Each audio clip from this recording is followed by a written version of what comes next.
Pour connaître nos droits et les faire valoir, informons-nous sur conseilnational.fr. Pas de podium aux législatives pour le groupe En Marche. Déçu et déchu, le parti ne compte pas en rester là. Ouais, et ils mettent tout en œuvre pour remonter en selle au plus vite.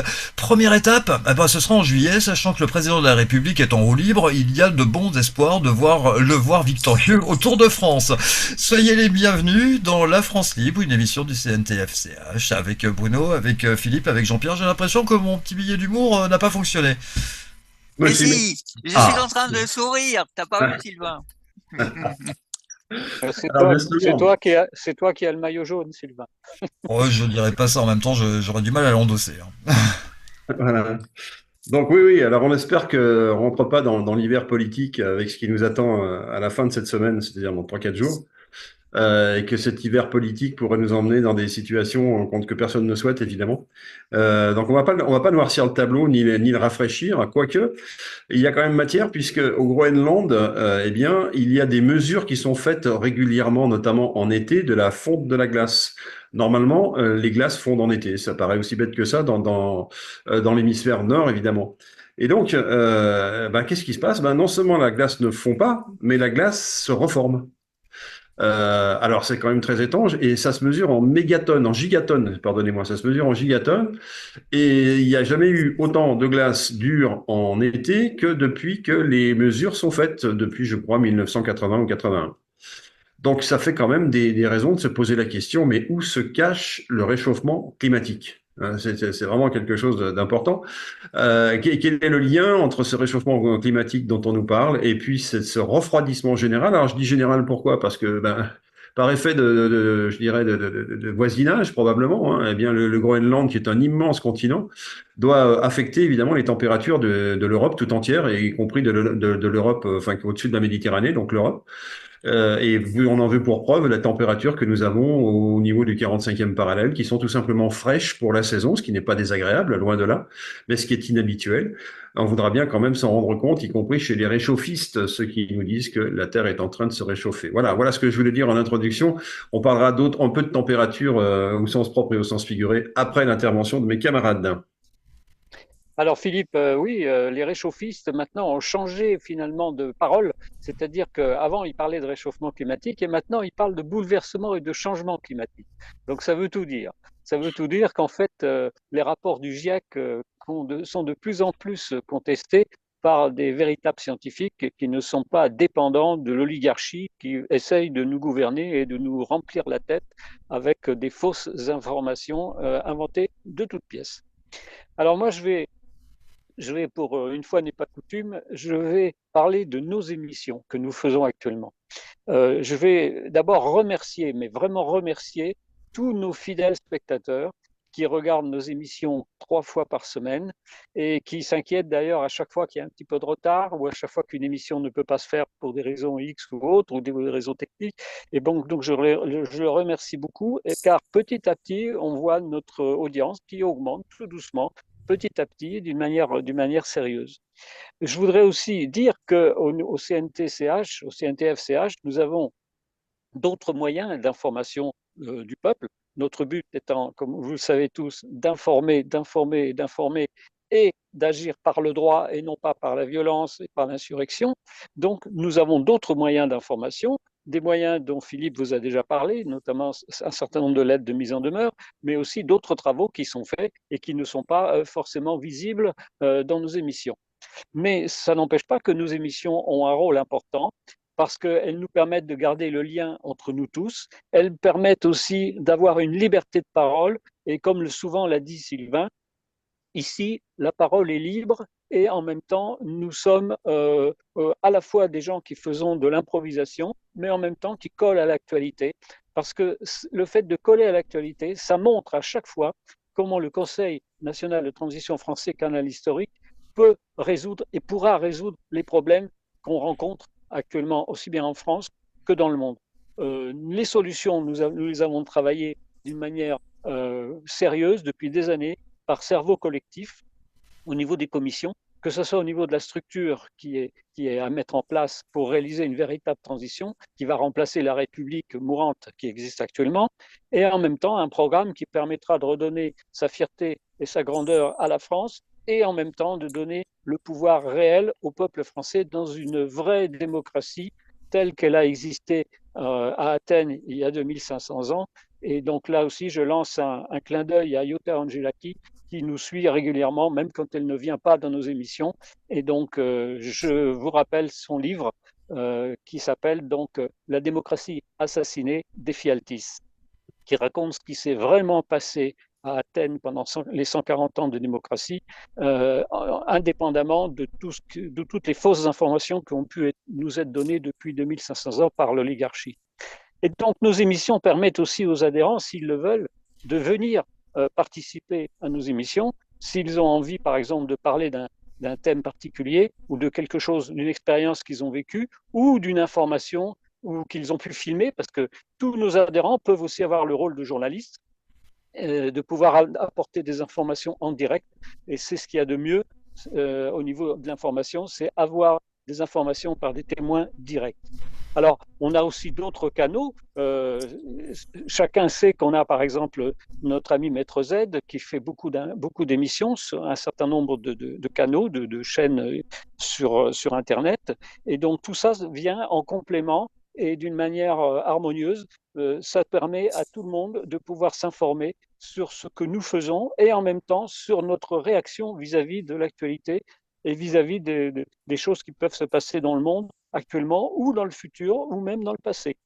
On parle souvent d'histoire. Alors, le fait de parler d'histoire, des fois, ça peut fatiguer certaines personnes. Et puis, d'un autre côté, il y a des gens qui peuvent être très intéressés par ça parce que très souvent, l'histoire se répète et le fait de connaître l'histoire, ça nous évite de faire les mêmes erreurs que certains ont fait dans le passé. Et puis, on a aussi un peu de spiritualité, mais pas trop.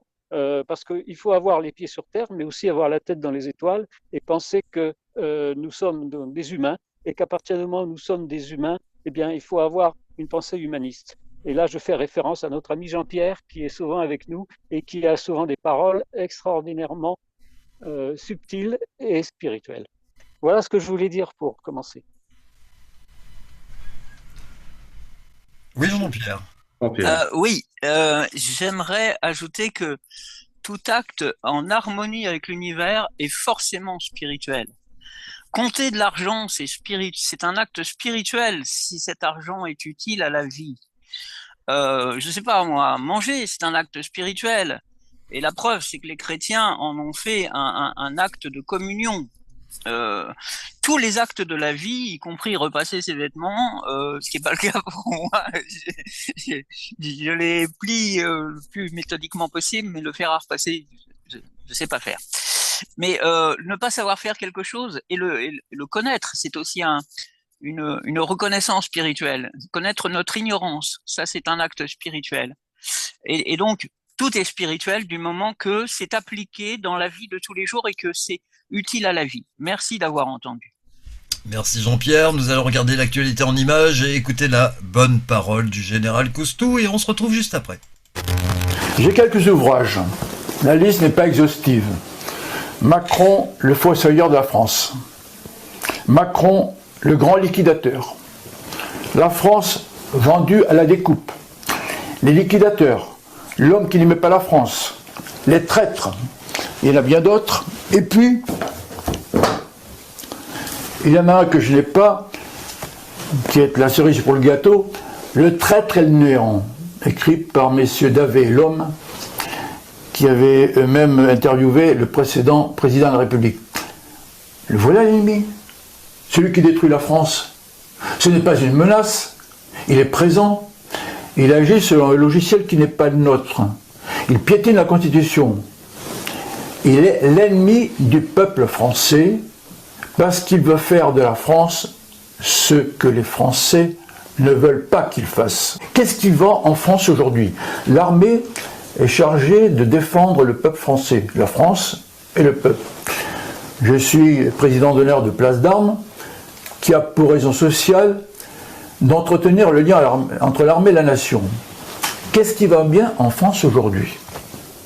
Hormis peut-être encore un peu l'armée, qui est échantillonnaire, ce n'est pas moi qui le dis. Est-ce que l'hôpital va bien? La santé, l'agriculture, l'industrie, que sais-je encore? Depuis 7 ans que M. Macron est au pouvoir, qu'a-t-il fait pour redresser la France? C'est lui qui l'a détruit. Il n'y a pas besoin de M. Poutine. Voilà, donc j'affirme que c'est lui, le liquidateur, le destructeur de la France. C'est lui qui devrait partir s'il avait un peu d'honneur. Mais c'est un mot qui doit être absent de son vocabulaire. Une analyse faite par le général Coustou, qu'en pensez-vous? Pour ma part, pardon, j'ai pris la parole sans la demander. Vas-y, j'en t'en prie. Non, vas-y. Alors, j'ai ri de bonheur, en fait, d'entendre quelqu'un qui parle vrai, qui parle juste. Juste un petit, je veux dire, même pas un rectificatif, un additif. C'est le comportement de ce monsieur qui est notre ennemi, et non pas l'être. Merci d'avoir entendu.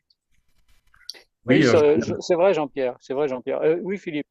Non, je voulais juste prolonger en disant effectivement que c'est bien, c'est pas l'être, mais c'est bien effectivement sa mission qui est en cause.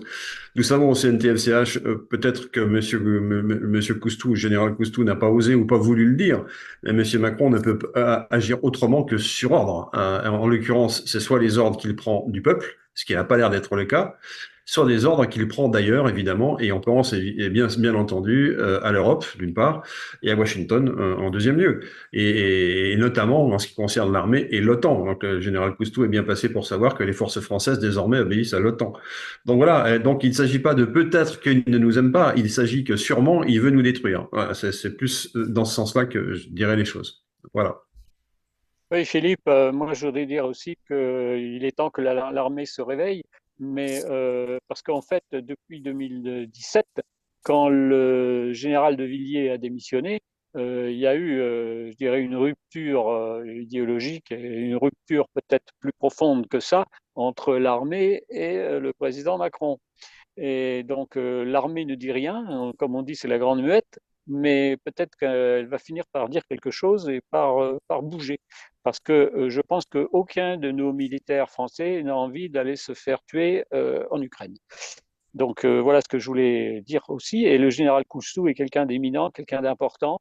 Effectivement, c'est le président d'honneur de Place d'Armes et c'est quelqu'un qui est très écouté, notamment par les autres militaires.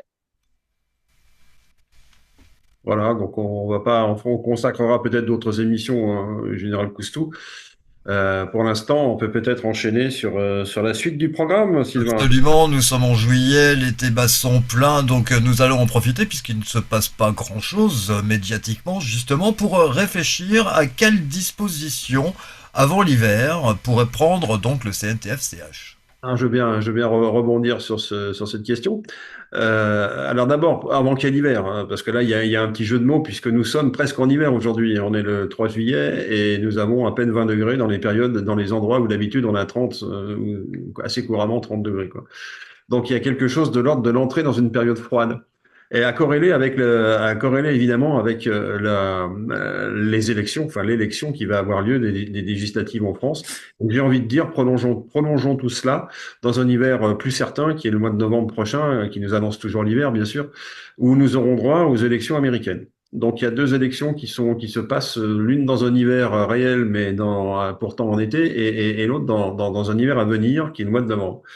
Donc cette saisonnalité, est-ce qu'elle a une importance dans l'avancement des choses? Je ne sais pas. Est-ce que les caprices de la nature, si ce sont des caprices et si c'est la nature, j'insiste sur ces 2 questions, eh bien les caprices de la nature ont-ils un sens? Ou bien est-ce que tout cela est dû au hasard, le fait d'avoir froid en été, chaud en hiver, etc., etc. Alors voilà, donc les thèmes tournent autour de ça. L'hiver n'est plus une perspective, mais on est dedans. C'est un petit peu ce que je voulais souligner, c'est-à-dire que nous sommes, et le général Coustou qui vient de parler juste avant moi, en est l'illustration, c'est-à-dire qu'il constate une perplexité. Ah tiens, notre président ne nous aime pas. C'est embêtant ça, effectivement. Pourquoi est-ce qu'il ne nous aime pas? Et puis on a la nature qui se rebelle contre qui? Contre ceux qui nous annoncent qu'il fait chaud en été, très très chaud en été, et qui est manque de chance, il fait plutôt froid en été. On est tous capables de le constater les uns les autres.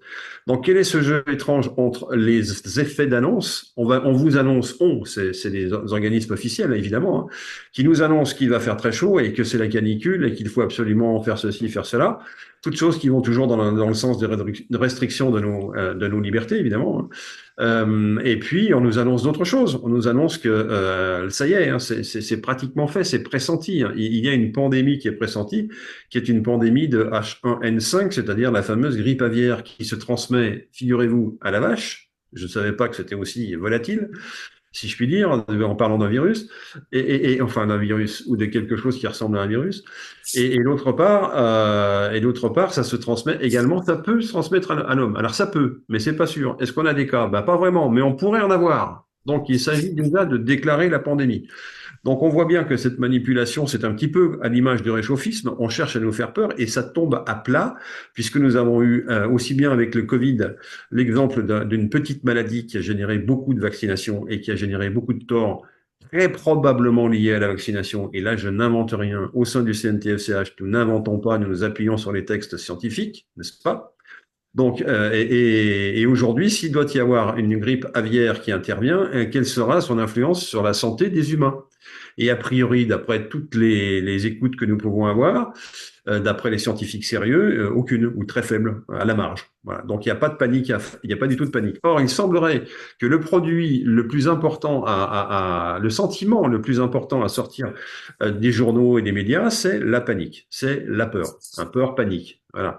Peur parce qu'il va y avoir une maladie, peur parce qu'on va mourir de chaud, etc., et qu'on ne peut rien y faire autrement qu'à suivre les instructions du gouvernement. Donc tout sert à nous canaliser en tant que bétail dans des directions précises pour nous traiter d'une façon qu'on ne connaît pas encore, mais qu'on va finir par connaître. Donc, est-ce qu'on veut de tout ça? Ma foi, au sein du CNTFCH, non. On ne veut pas de tout ça. On a un narratif totalement différent. On s'appuie sur effectivement des scientifiques sérieux qui ne passent pas à la télévision. Tiens, est-ce que c'est un pléonasme de dire qu'un scientifique pas sérieux passe à la télévision? Ça pourrait passer pour un pléonasme, effectivement. Alors, malheureusement, on n'a pas d'exemple de scientifique qui ait dit des choses intéressantes, intelligentes et surtout vraies au sujet de la Covid à une époque, voilà, et même l'OMS a reconnu que la Covid était une petite grippette sans grand risque, pas plus qu'une grippe saisonnière, hein, voilà. Ça, c'est la reconnaissance par l'Organisation mondiale de la santé, c'est pas nous qui le disons. Donc tout arrive a posteriori, c'est-à-dire qu'une fois que le temps a passé, le temps a fait son œuvre, les effets d'annonce ont fait leur œuvre, les mouvements de panique ont permis à ceux qui les ont enclenchés d'obtenir le résultat qu'ils souhaitaient, c'est-à-dire de conduire tout le monde dans une direction donnée, n'est-ce pas? Je ne dirais pas laquelle. Et une fois que c'est fait, tant pis si l'histoire nous explique que tout est faux, tout était totalement faux, soit par erreur, soit volontairement, soit les deux. Alors il y a quelques personnes qui ont lancé des procès, évidemment, pour essayer d'avoir la vérité, notamment au travers des travaux des grands laboratoires, hein, qui sont quand même directement liés je dirais, à la guérison, avec des gros guillemets, hein, la guérison de ces maladies qu'on nous annonce et qu'on nous avance. Voilà, donc est-ce que ces procès amèneront quelque chose? On espère, notamment dans la connaissance scientifique de la manière d'exprimer ce qu'est un virus, d'isoler un virus pour être certain qu'on a bien affaire à un virus. Est-ce que toutes ces choses-là ont été faites? Pour notre part, nous avons posé des questions dans cette direction, nous n'avons pas eu de réponse et nous ne sommes pas les seuls dans ce cas. Donc on attend toujours des réponses sur l'existence d'un virus, sur la manière de l'isoler, ce virus. A-t-il bien été isolé? Et s'il n'a pas été isolé, en quoi donne-t-il lieu à des décisions de justice qui donnent des ordres en fonction d'informations scientifiques qui n'existent pas? Je passe la main à Bruno. Oui, Philippe. Alors, moi, je voulais justement rebondir sur tout ce que tu viens de dire. Donc, tu nous as évoqué un petit peu tous les aspects négatifs, je dirais, de ce que ces messieurs de l'oligarchie nous concoctent pour mieux nous faire cuire à petit feu. Et bien, moi, je vais parler d'un autre virus, mais d'un virus positif, d'un vrai virus. C'est le virus de la démocratie qui est en train de s'infiltrer dans le cœur de la plupart des gens de notre pays et même du monde entier. Et je vais parler aussi de l'hiver de la République, parce que la Ve République est en train d'arriver à son hiver, c'est-à-dire bientôt elle va mourir. Quand on voit un petit peu les manipulations, les magouilles politiques auxquelles on assiste en ce moment, ça montre tous les défauts, toutes les erreurs et toutes les malfaçons du système politicien actuel. c'est en train de se révéler au grand jour. Tous les détournements, toutes les magouilles, toutes les tricheries, toutes les trahisons, eh bien, se révèlent à la face du peuple qui se rend compte véritablement de ce que c'est que ce système. Et ce système qui est donc corrompu de toutes les façons du terme, c'est-à-dire corrompu par de la véritable corruption, par de l'argent, par des postes de ministres qu'on promet à certains contre certaines décisions, et aussi corrompu d'une manière, je dirais, d'une manière interne, juridiquement, par le fait que la constitution de la Ve République a été bafouée, rebafouée et encore rebafouée depuis 2008 et même avant, donc elle est considérée comme morte, et qu'en fait la volonté du peuple n'est plus du tout respectée depuis très très longtemps. Donc après l'hiver, il y a toujours le printemps. Et donc toutes les crises aboutissent toujours à quelque chose de positif après. C'est-à-dire que la crise nous permet de nous rendre compte de ce qui ne va pas pour essayer d'arriver à faire mieux. Alors, est-ce qu'il va y avoir une 6e République? Est-ce qu'il va y avoir un nouveau système? Eh bien, ça sera le peuple qui va le décider. Parce qu'à force d'informer le peuple de plus en plus, à force que le peuple se rende compte qu'il n'a pas besoin de représentants ni de politiciens pour pouvoir s'exprimer et diriger son propre pays, eh bien le peuple va finir par se rendre compte qu'il peut véritablement vivre dans une véritable démocratie. Et c'est ce que nous avons déjà préparé au niveau du Conseil national de transition français canal historique, avec une structure mise en place avec du tirage au sort, avec des commissions à tous les niveaux de la société, des commissions populaires où les gens sont libres, indépendants et surtout ne peuvent pas se faire détourner au niveau des lobbies, étant donné que les missions seront de courte durée pour éviter justement que certaines personnes prennent un peu trop de pouvoir. Et donc, en même temps, on a prévu un grand programme de redressement du pays, un grand programme de libération du peuple. Et quand on regarde actuellement les programmes de tous les partis politiques, on s'aperçoit de toute façon qu'ils mentent, de toute façon, consciemment ou inconsciemment, parce que même ceux qui sont de bonne foi, dans toute leur démarche, dans tous leurs projets, ils oublient toujours une chose, c'est que la plupart des mesures ne pourront pas être réalisées parce que maintenant, on dépend à 99% de qui? Eh bien, de la souveraineté européenne. Donc, chaque mesure qui voudra être réalisée va se heurter au veto de la Commission européenne. Donc, la première chose qu'il aurait fallu faire et qu'il faudrait faire, c'est ce que nous avons dit depuis si longtemps au Conseil national de transition français canal historique, c'est-à-dire se détacher de la domination et de la souveraineté européenne dans laquelle nous n'aurions jamais dû être, étant donné qu'en 2005, le peuple avait dit non. Donc voilà un petit peu la vision positive qu'on peut avoir dans le sens où tout ce qui se passe actuellement réveille de plus en plus le peuple, indépendamment même des opérations et des actions que nous faisons nous. De plus en plus de gens prennent conscience de ce qui se passe et que ce système, il est vieux, il a vécu, il est périmé, il date du siècle dernier et que maintenant il faut passer à autre chose au XXIe siècle. Voilà ce que je voulais rajouter, Philippe. Eh ben, écoute, on va faire un peu de ping-pong si ces messieurs m'en laissent le temps, à moins que Jean-Pierre veuille intervenir ou Sylvain. J'aimerais intervenir, mais je t'en prie, Philippe, il y aura bien quelques secondes, le reste. D'accord, donc je voudrais simplement signaler dans le cadre de l'actualité qu'il y a 3 pays qui ont développé un parti politique commun qui sont, je crois, la Tchécoslovaquie, la Hongrie et il me semble l'Autriche. On me pardonnera si je me trompe sur l'un des 3. Et qui viennent de créer un parti qui est le parti contre l'Europe telle qu'elle a été conçue jusqu'à maintenant, c'est-à-dire dans la logique du fédéralisme, et qui sont favorables à ce que les pays restent indépendants, qui sont favorables à ce qu'on faisait avant, quoi. Alors, effectivement, faire de la politique, c'est peut-être aller d'un mouvement de balancier à un autre, mais ces gens sont sûrement charmants, mais avec des très bonnes intentions et surtout avec des constats tout à fait réalistes. Mais par contre, refaire du comme avant, je vois pas très bien l'intérêt. Alors, effectivement, est-ce qu'il y aura une 6e République? Je ne sais pas, peut-être, mais j'en doute d'une part, et puis je vois pas l'intérêt de faire une 6e République, puisque nous avons la solution de faire une vraie démocratie.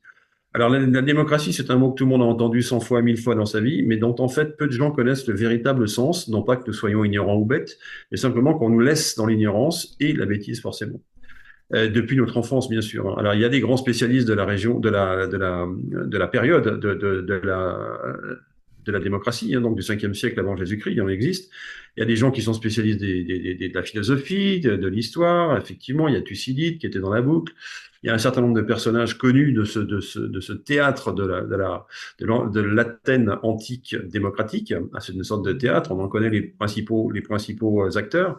Mais ce qu'on n'a pas su faire ou pas voulu faire, c'est de l'analyse fine de ce qui s'est vraiment passé pendant ces 140 années, enfin, en tout cas 140 années principales, durant lesquelles a vécu cette démocratie.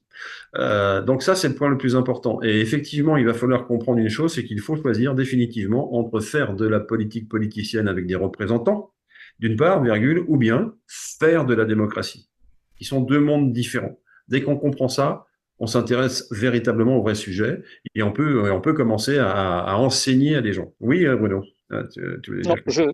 J'approuvais énormément ce que tu dis. Voilà. D'accord, super. Bah, je vais laisser la parole à Jean-Pierre, du coup. Merci. Alors, nous avons parlé d'armée. Nous savons que l'armée n'est pas censée prendre la parole publiquement. Monsieur Coustou est donc le lien, comme il l'a dit. Et c'est lui qui prend la parole au nom de tout ce qui lui a été cher dans toute sa vie. Et j'ai ressenti pour ma part un grand sens de l'honneur dont il a parlé d'ailleurs. Je fais confiance à l'armée. C'est peut-être l'hiver, les bourgeons sont sous la neige. Et même si le bourgeon se tait, il se prépare à accroître dès que cela sera possible. J'ai entendu pas mal de vidéos sur la physique quantique, qui consiste à dire porter attention sur quelque chose modifie son état. Donc, je m'invite moi-même et j'invite tous les gens qui souhaitent un nouveau paradigme à porter plus d'attention sur le monde qu'ils souhaitent que sur les apparences de ce monde-ci qui est en train effectivement de s'écrouler de tous côtés. Les malfaçons sont en train de s'écrouler. Le fruit est certes pourri, il y a aussi le germe dedans. Le pépin est en train de germer dans le fruit pourri, alors ne regardons plus le fruit pourri, prenons soin du pépin qui germe. Alors, merci d'avoir entendu. Jean-Pierre, tes paroles m'ont fait sourire parce qu'il m'est revenu les messages secrets qui étaient envoyés par Pierre Dac depuis la BBC à Londres dans les années 40. Ici, Londres, les bourgeons sont sous la neige. Je ne savais pas. Merci. Très bien, eh bien, il est temps pour nous de clôturer cette émission. Alors je vais dire ceci, oui, j'ai développé une allergie. Ah oui, une allergie aux politiques, c'est pour ça que tout mon corps se révulse et essaye d'expulser justement tout ce qui est politicien. Qu'est-ce que vous voulez, c'est comme ça, ils m'ont usé et puis voilà, de toute façon. Allez, rendez-vous à partir de vendredi pour une nouvelle émission, La France Libre avec le Conseil National de Transition français, Canal Historique. Merci Bruno, Philippe, Jean-Pierre, merci à vous également. Excellente soirée, rendez-vous vendredi.